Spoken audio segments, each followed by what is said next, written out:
Welcome Home, a podcast for veterans, about veterans by veterans, is a project of Willing Warriors and the Warrior Retreat at Bull Run.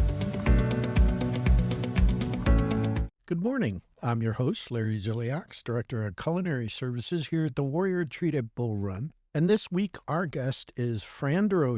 He is with an organization called Mission Aviation Fellowship, which is an organization out of Idaho that does missionary work in Africa and mostly flying charity work. And we're going to talk all about that, as well as the fact that Fran and I were stationed together in Guam, by my calculations, somewhere in the neighborhood of 46 or 47 years ago. And so we're going to talk a little bit about that and life after the Air Force and how he got involved with Mission Aviation Fellowship. So, Fran, welcome to the podcast. Well, it's great to be here. I tried to calculate those years, and my calculator didn't work that far. It's been a number, and it's just great to be able to talk with you and catch up a little bit. And just greetings to all your listeners. Yeah, do you remember when you got to, I know I was probably already there when you got there. I got there in probably late 78. Yep. It was 78. Yeah, that's right about right. We were there 15 months, I think. At least I was there. Wow. And were you there when we were living in the Quonset huts? Oh, yeah. Down at Andy South? Yeah, because of the typhoon that they had the year or two before. Yeah, and they were remodeling the dorm. Right. Yeah. Yeah, I thought that was pretty exotic, actually. It was brutal.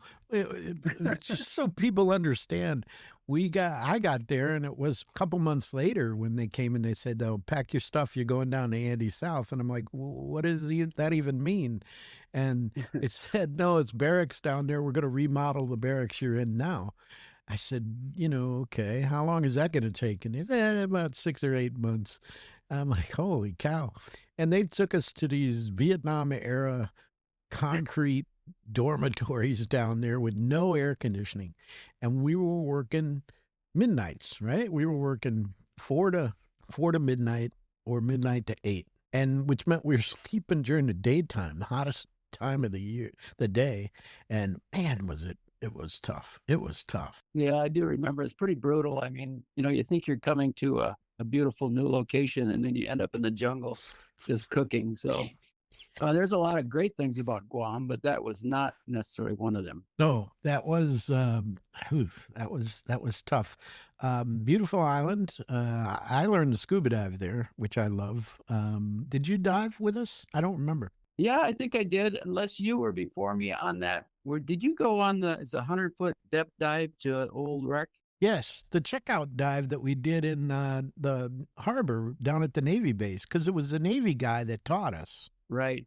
That was one of my highlights, actually, of Guam, was learning to dive and just the incredible beauty. That place, I've been around a little bit, different parts of the world. That's probably the most beautiful I've seen as far as diving. Just the clarity, the beauty, and just the mixture of things to see. Yeah. That dive on that boat was hilarious because I didn't realize we got down there and we went up and there was an air pocket in the cabin still. Yeah. So the instructor would fill it up with air, and then we took our masks off and started talking. Do you remember that? Yeah, and you sounded like Mickey Mouse. Your voice was really high because you were, 2 atmospheres down? Everything was compressed.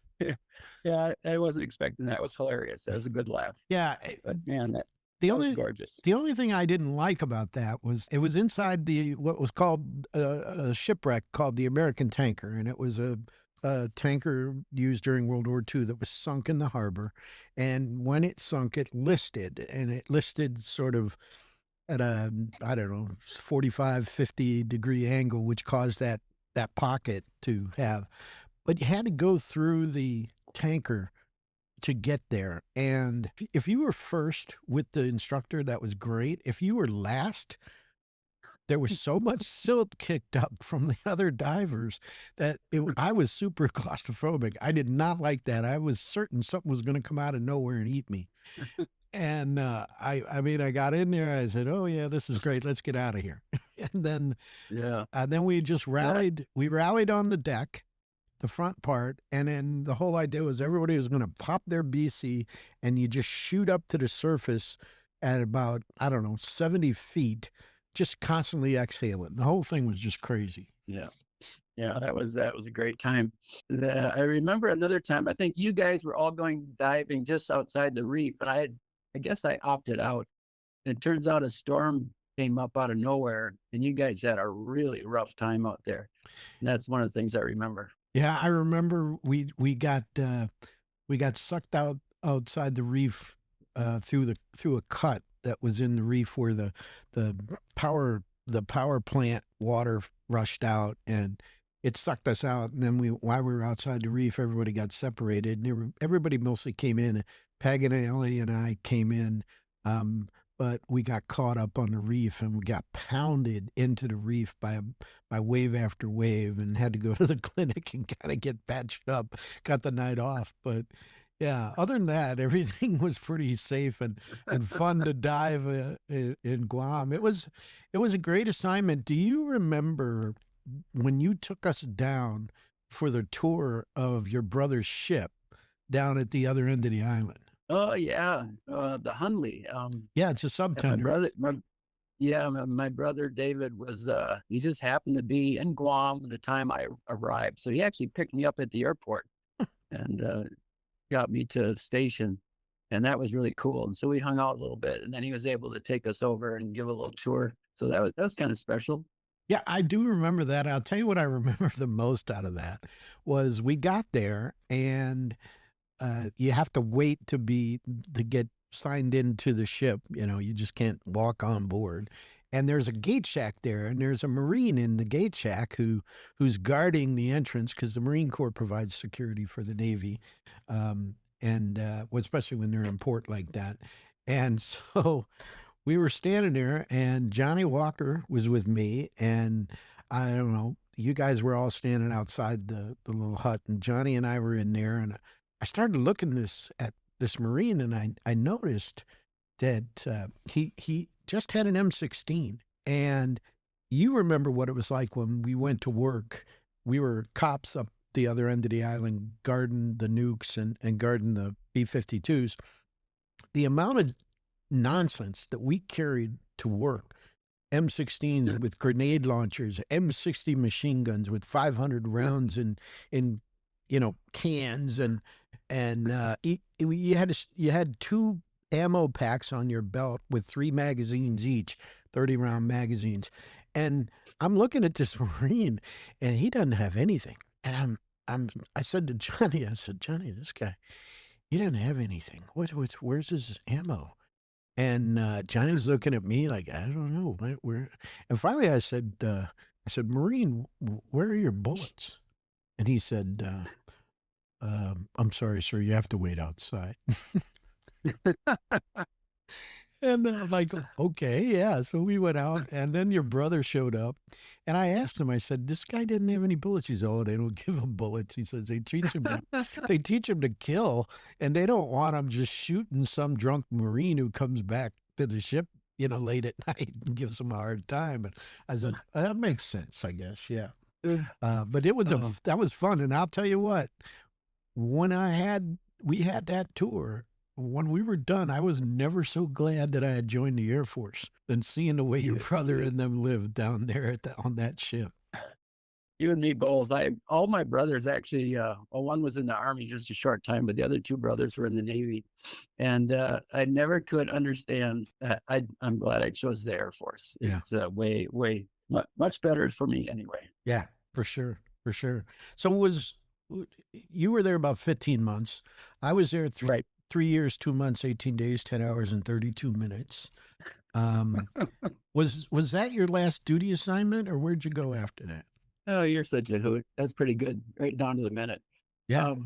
The reason why I had to go to Guam is because I was in Minot, so they had to send me to thaw out. Well, it's frozen. I was in Loring. That's where they sent me after going to Loring. Yeah, that was my last assignment. Sometime during that time, in the 15 months, I decided that that was enough for me. And, what was next was unclear, but definitely just didn't want to stay in the Air Force. Yeah, no, I get that. I extended 2 years to eat up my reserve commitment because I wanted to be out and be out forever and never have to worry about them calling me back. So I get that. Yep. So you got out, and how did you wind up with MAF and tell everybody what you did for them once you got involved. It's kind of a windy road. First, I want to make sure that people understand I love being in the Air Force. So, it wasn't, I can't wait to get out. I really, truly enjoyed it. Yeah. Just the experiences, the things we got to see, the things we got to do, were quite great. And it beat staying in town. So I always had an interest in aviation. When I was in North Dakota in the Air Force, at Minot, I had a couple friends that were working on their private license. And so I would go along with them down to the local fixed base operator, and I'd ride along with them. And at the time, they had a special deal going on, and you pay for 15 hours and you can solo. And I did that. And I kind of caught the bug. Didn't do anything else with it at that time.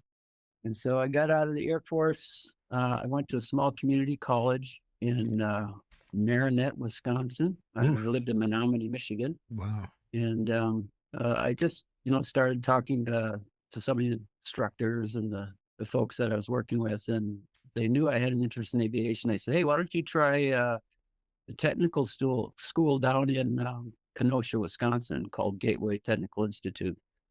They train pilots down there and mechanics. And I said, oh, okay. And I went down there, and that's where I actually got my private license. The great thing about coming back and going to that community college or university extension, that's where I met my dear wife. So that was the best part of it all. Mm-hmm. And when did you get involved with Mission Aviation Fellowship? Yeah, that took, let's see, I'm trying to think, I should have this on the top of my head, because 1991 was when we actually left the U.S. In our first assignment. We had to go to France to get our French language. We ended up in what was Zaire at the time.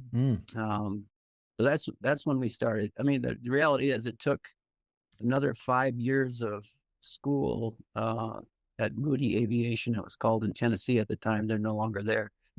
To get a mechanic's license and a commercial instrument ticket. So that took quite a bit of time. The initial assignment was in Zaire. And, how did we ever get there? What was the thing that got us that direction? And I just think the good Lord has given me a heart to serve. And I loved aviation. And then I learned about this thing called Mission Aviation. And the two were just a perfect fit. I'm not sure my wife would agree with that. She was not so much on board initially, but yeah. So our first assignment was in Zaire at the time. You're old or too old when they change the name of the country on you. Oof, yeah. Yeah. And so you're there and you're flying basically missionary work, flying around. What are you doing? Are you hauling people? You hauling Bibles? You hauling food? What does that look like? That is such a great question. You're hauling it all. I mean, because reality is you're kind of supporting or your logistics for the people they're out in the middle of nowhere. I mean, in the middle of the jungle, basically. And they need everything brought in. They can eat locally, they can eat what's available, but there's certain things they need for their work. If they're a doctor, need medicine. You have medical professionals. Yes, there's Bibles, there's pastors, church people, but NGOs as well. And so it's just a real mixed bag. We'd fly drums of fuel out to the jungle because there's no roads. I mean, the place we were serving. And the only way in and out was literally by air. And so it was great. I mean, it was quite fulfilling, quite difficult, but loved it a lot. And so your job was basically to have a support network to support the on-the-ground missionaries throughout the country with whatever they needed. What are some of the other countries that you flew in besides Zaire? From there, we personally went to Lesotho, which is in southern Africa, surrounded by South Africa, a small mountainous kingdom, and then up to Kenya for the bulk of our time in Africa. But MEF is worldwide. It's not just Africa. Sure. Last South America. count we got is like 50 aircraft. You got Indonesia, Latin America, Australia, and Africa, and South America. So yeah, we're all over the place. But yeah, that was the main bulk of the work. At different places, we're focused on different things. In Lesotho, it was mainly medical work only, as we supported the Lesotho the Lesotho Flying Doctor Service, which is a government entity. And they would fly medical teams out to the mountains to the very remote clinics, and they would put on a dental clinic or medical clinic, and they'd stay for a day, and then we'd pick them up at the end of the day and bring them back to the capital. And so that was about 90% of our flying was medical in Lesotho. So each place is a little bit different. It's got its own unique flavor. But yeah, the aircraft was a great tool for some of the places we flew into. Yeah, it's the only way to get there for sure. And I get why they sent you to school, to mechanic school. It sounds like, everything was on you. If your plane didn't start, you had to figure out why and fix it, or you're just not getting back out of the jungle, right? Yep. And that was from the foundation or the founding of MAF, Mission Aviation, was really after World War II. A bunch of Christian pilots decided, this would be a nice tool to do some good. And that's when it started. And the model was mechanic pilot. And so it wasn't just pilot. It wasn't just, we did have just mechanics, but mainly they wanted to send out pilot mechanics for that exact reason. Because you go into a remote strip and something goes wrong, you got to be able to figure it out. So now things have changed a little bit. Back in my early days, most of the aircraft were piston aircraft, small Cessna 206, 185. And now we're moved up to the Caravan, which, 10-seat turbine. We have one Pilatus and a bunch of Caravans and a thing called a Kodiak.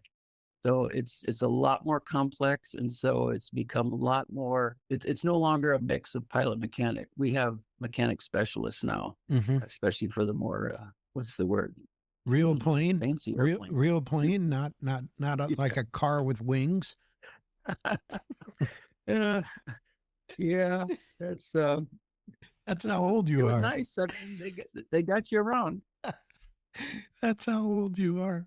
They just a piston engine. Holy heck, that's what's in your lawnmower, folks. Like, how do you thinking about your Air Force career and being in the military, just in general in the service, how did that help you in this kind of work? Well, I think there's two things. I mean, the first thing I would say is that sometimes you shake your head and wonder what the good Lord's doing, my wife and I were from UP, Michigan, and then sending us to Africa. And they go, what on earth? But the experiences that I had being able to travel outside of, my hometown, I think were invaluable, because you learn about different cultures, you learn about different people. And the Air Force has, as well as I do, we're not all the same, and we're all very different people. And you have to learn to live with people maybe that aren't your best friends. And it's just massively helpful. It just gives you life lessons that carry over into the work I was doing. And what was your favorite country to, let's ask two questions here. What was your favorite country to live in? And then what was your favorite country in Africa to fly in? Great question. To live in, I would have to say Kenya. The variety of, you had your wild animals, you had game parks, you had the beautiful coast you could go to. There's mountains, there's desert areas to the north. So it's very, very mixed bag for Kenya. Beautiful place, beautiful people, loved it. Flying in, let's go with my least favorite was Lesotho. Mountainous, turbulence that would shake your teeth. Mm. Very important and helpful to be there, but not my most favorite. I think because Zaire was the first one. It's your first love, right? First Hmm. assignment. I just liked flying in Congo. Mm. It was quite challenging, Hmm. but not like Lesotho with the mountains. It was more jungle, a lot of rain, weather, that kind of thing. Mm. And back then, was it all visual flight? You weren't flying instruments, were you?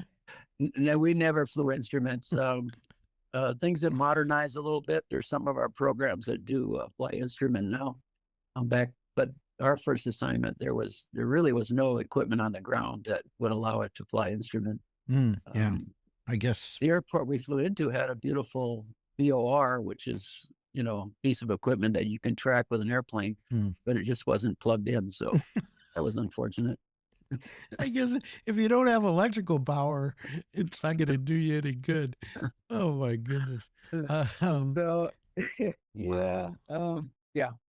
What was there any assignments or anywhere you were flying that was pretty sketchy? I mean, Oh gosh. there's a lot of conflict over in Africa, and there always has been for quite some time. What's your memory of probably the sketchiest assignment you had? Oh man, there. Yeah. Now you're getting into some more interesting things. I think for me, the sketchiest was the East Congo. I was actually the regional director living in Kenya, Mm. and I got a call from one of our families. They were at a base by themselves, and things had just fallen apart. And the pilot had taken off. His wife and kids were left behind at the village airstrip, and things really went bad. And he could not even go back and land because of the unrest. So his family is stuck there. And so I leave Kenya, fly to Uganda. Next day, I go into East Congo and Bunia. I meet the pilot, and we're waiting to get permission to go into the village to pick up his family and to help out whatever way we could. And the UN is there, by the way, and they were not interested in going and helping, unfortunately. And so we got the okay to go in, and I remember landing and pulling up to the hangar, and on each corner of the hangar is like, I'm going to say a 12-year-old, but I'm sure it was more than that. And they got on a tripod, machine guns, crossfire type of thing. And there's guys everywhere with guns. And that's what we landed into. And it became, that was probably my sketchiest. Thankfully, we got out, but there was no guarantee for sure. Yeah. Wow. Yeah, it's a crazy day at work. Yeah, just another Monday. Let me ask you this question, since the Congo certainly is on a lot of people's minds, and with the Ebola outbreak over there. What was it like in 2014 when there was a large Ebola outbreak? How did that impact what you guys were doing? Yeah, I think that was that in the west side? I want to say Kikwit was the center of that one. Yes. Yeah, MAF was definitely fully involved, and the protocols they become very stringent. You can fly out, you can bring teams out, but then the cleaning of the aircraft and just the extra precaution that you take to avoid spreading it. So that was quite an interesting time, and I think, if I'm not mistaken, that the government would only allow MEF to fly in and out of the hot zone because they trusted us so much. Mm-hmm. And thinking about the situation as it is today, what do you think? How do you think the Congo is equipped to handle what's going on today? Yeah, I don't. That's such a good question. I think depends on the part of Congo. In general, I think they're not equipped. The medical care is lacking in a number of places, a lot of places. I know there's a local hospital that we used to have a base at that 10 people just came out of the hospital after having Ebola. So they've been able to do something that's correct. Mm-hmm. So I think there's some places that you can get some decent care. And I know Samaritan's Purse has flown in, and Hmm. they've done an amazing job to try to help stop the Ebola spread. So it's it's a massive challenge because culturally, things are spread bodily fluids, and you're burying people left, right, and center, and that's how things get spread quite rapidly. Yeah. Trying to get that to stop is the biggest challenge. Yeah. And culturally, these are people that wash and clean their dead for burial, Yep, which yep, is, that's the biggest challenge. yeah, it's, And that's the problem because you initially you don't know what you're dealing with, right? They think it's just another sickness or another something, mhm. and that's how it spreads so quickly. Yeah. Wow. Well, we'll pray for them for sure. Tell us about Mission Aviation Fellowship and how our listeners can get involved. Well, first off, listeners, the webpage is maf.org, maf.org, and you're going to see a donate button there right up in the right-hand corner where you find most nonprofits have their donate button. Bang on it, donate. They need help because they're out there bringing just what must seem like unbelievable what they bring to people that have sometimes little or nothing in the form of not only religion but um, food, medicine, supplies. Just this is an organization that is worth supporting for sure. But how big is it? What do you guys focus on the most these days? The mission of MAF really hasn't changed a lot because the places we fly, we work is really the end of the line kind of places. Hmm. Um, I think the stats say we have the aircraft have flown over 1 million miles last year. Hmm.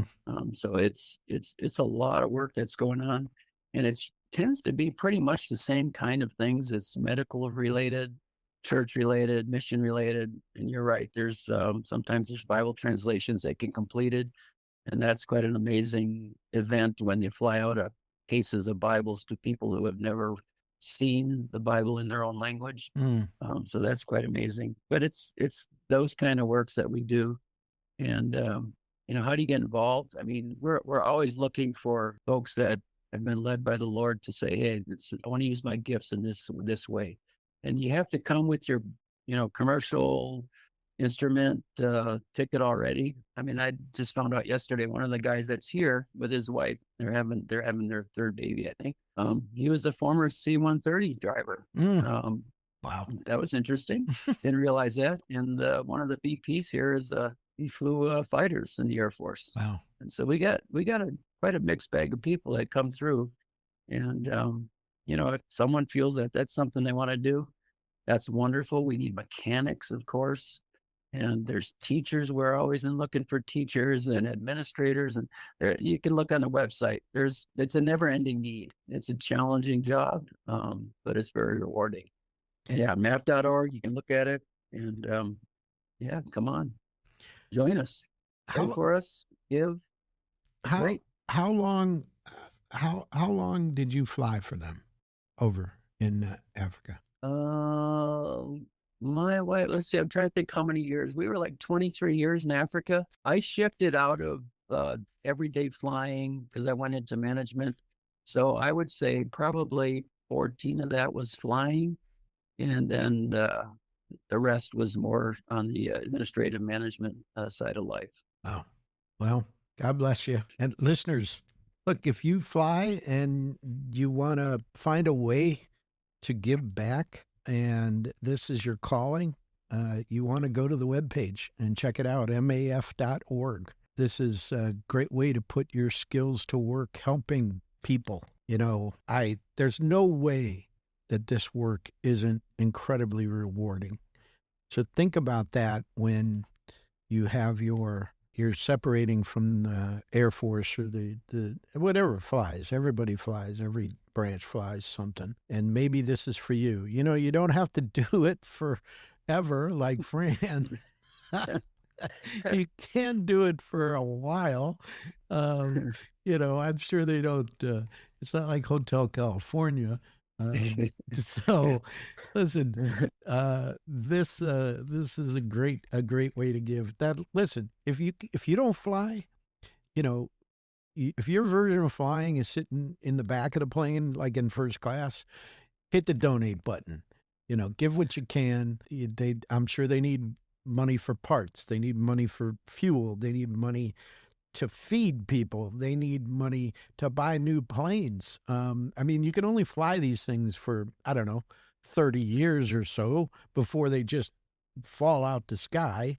So, give what you can, and think about maybe there's other ways that you can donate your time and your expertise. Well, listen, Fran, I can't thank you enough for coming on and talking about, life after military service and what it meant to you and to the people of Africa. You were a gift. You and Lori were a gift to that continent, actually. So thank you so much. I can't believe that it's been 47 years. Yeah, it's pretty crazy. They say time flies faster as you get older. I think it's warp speed now. Yeah. The road before us is a lot shorter than the road behind us. Yep. Yeah. Well, we'll all be home sometime soon. Yeah. No, we're thankful. It's been an incredible privilege. One of the things the last thing just thinking about is, as you look back on your life, the theme that really has been popping into my head is just privilege. The Lord has given us such a tremendous gift to be able to serve in this way. It's unique, it's different, but somehow he picked a couple boneheads from the UP of Michigan, and here we are. Well, we're glad he did. Yeah, thanks so much for joining us. Yeah. Well, thank you so much for having me on, and it's been great to reconnect and have just a wonderful day over on the east side. Yeah, there you go. Well, listeners, we'll have another episode next Monday morning at 0500. You can find us on all the major podcast platforms. We're on YouTube and Reefs Across America Radio. So until then, thanks for listening. The Welcome Home podcast is brought to you by Willing Warriors, a nonprofit organization serving active duty service members and veterans since 2012. To learn more, please visit our webpage at willingwarriors.org.